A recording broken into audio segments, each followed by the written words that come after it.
Này bạn ơi, cùng nhau ta gieo bước đêm đông, gieo bước hy vọng. Trong ân hoan, trong niềm vui khát mong, chân bước theo chân, ta cùng nhau gieo bước Giáng sinh. Nào ta gieo bước đến mau đón Chúa Giáng sinh. Trời vang khung hát, các tiếng tân mừng đấng yêu tình. Đêm đông băng giá sương mờ, muôn muôn tình tú mong chờ. Đàn ơi, tấu lên bài ca mới. Này bạn ơi, cùng nhau ta gieo bước đêm đông, gieo bước hy vọng. Trong ân hoan, trong niềm vui khát mong, chân bước theo chân, ta cùng nhau gieo bước Giáng sinh.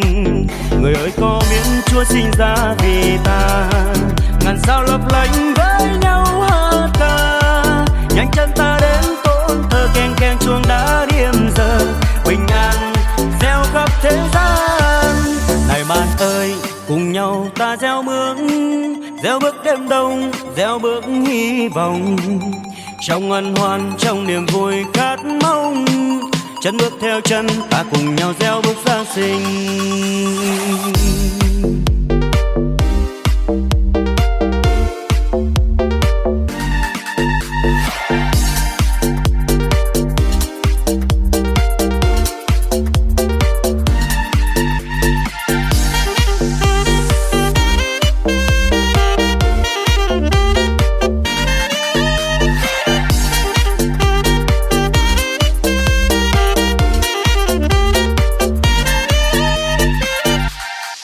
Mừng vui lên hỡi các ngục đồng cùng với ba vua, cùng tôi gieo bước mang tin vui đi khắp muôn nơi.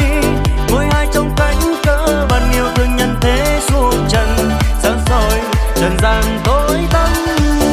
Này bạn ơi, cùng nhau ta gieo bước đêm đông, gieo bước hy vọng. Trong ân hoan, trong niềm vui khát mong, chân bước theo chân, ta cùng nhau gieo bước Giáng sinh.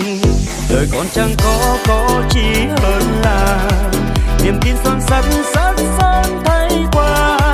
Con dâng lên Chúa tâm tình đơn sơ ta thiết dâng mình, dâng lên đời con Chúa ơi. Này bạn ơi, cùng nhau ta gieo bước đêm đông, gieo bước hy vọng. Trong ân hoan, trong niềm vui khát mong, chân bước theo chân, ta cùng nhau gieo bước Giáng sinh. Chân bước theo chân, ta cùng nhau